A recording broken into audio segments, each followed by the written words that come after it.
Green growth is a fundamental aspect for companies today. Trading across borders, doing business across borders, it's no longer possible to not factor in environmental aspects or environmental opportunities. If we look at society right now, if we look at the environmental challenges we face, whether climate change, water, biodiversities, companies cannot operate in a society that is failing. So simply put, you cannot be in business if you're not dealing with green growth.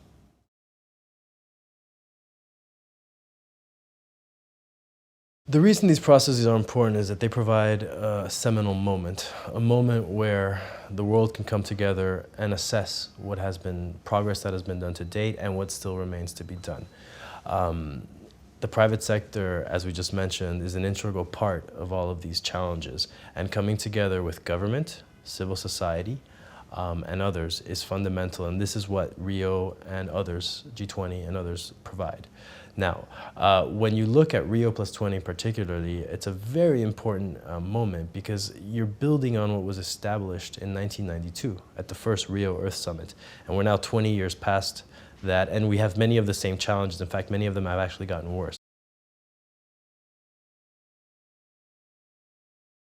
ICC has been playing a role leading business, global business input into these processes like the G20, like Rio plus 20 for many years.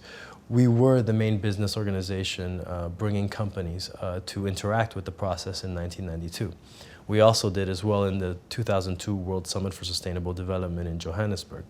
And once again, at Rio, ICC, working with partners, will be bringing together a wide variety of business voices, large and small, from all over the world, to try to find challenges to promote green growth and to eventually arrive at a green economy.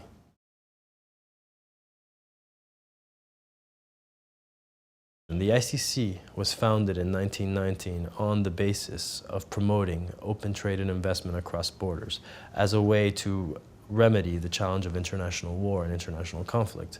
This is the same for environmental issues. There is no way you can achieve a green economy or green growth without working through open trade and investment frameworks. Let me give you an example of what I mean.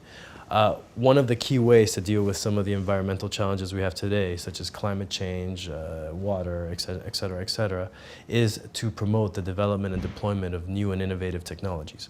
The only way to do this is through global trade and global trade. And for example, open multilateral trade liberalization is a conduit to promote technology dissemination and diffusion. So as we look at where we have some of these fundamental environmental challenges in the emerging world in countries like China or in India or South Africa, it is fundamental to have this conduit of trade so that the economy can both grow and grow in the right way, which is the green way.